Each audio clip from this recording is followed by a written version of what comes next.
So if you want to change the world, start off by making your bed. If you make your bed every morning, you will have accomplished the first task of the day. It will give you a small sense of pride, and it will encourage you to do another task, and another, and another. And by the end of the day, that one task completed will have turned into many tasks completed. Making your bed will also reinforce the fact that the little things in life matter. If you can't do the little things right, you'll never be able to do the big things right. And if by chance you have a miserable day, you will come home to a bed that is made, that you made. And a made bed gives you encouragement that tomorrow will be better.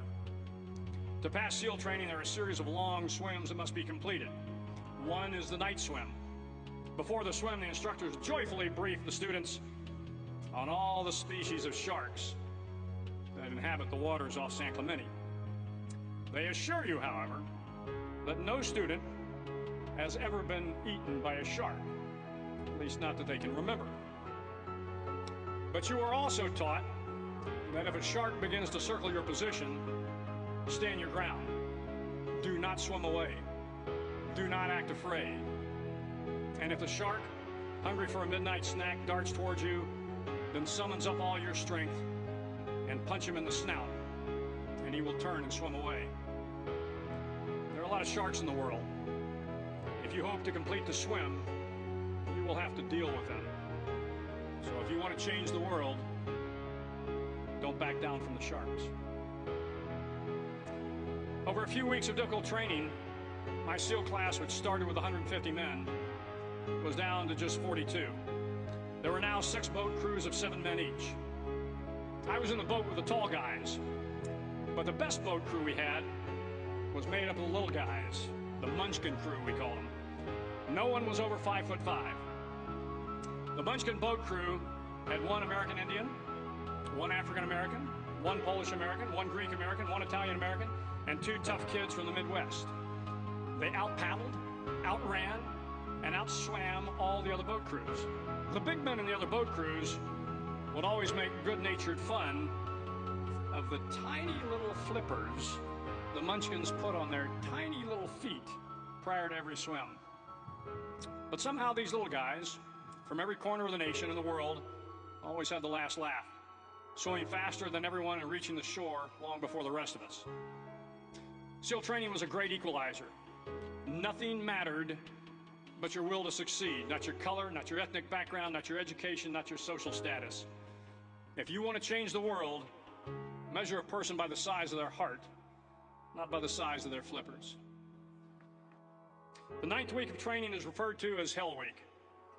It is 6 days of no sleep, constant physical and mental harassment, and 1 special day at the Mud Flats.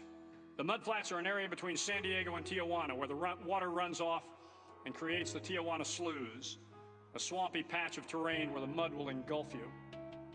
It is on Wednesday of Hell Week that you paddle down to the Mud Flats and spend the next 15 hours trying to survive this freezing cold, the howling wind, and the incessant pressure to quit from the instructors. As the sun began to set that Wednesday evening, my training class, having committed some egregious infraction of the rules, was ordered into the mud. The mud consumed each man till there was nothing visible but our heads. The instructors told us we could leave the mud if only 5 men would quit. Only 5 men, just 5 men, and we could get out of the oppressive cold. Looking around the mud flat, it was apparent that some students were about to give up. It was still over 8 hours till the sun came up. 8 more hours of bone-chilling cold. The chattering teeth and the shivering moans of the trainees were so loud, it was hard to hear anything. And then one voice began to echo through the night. One voice raised in song.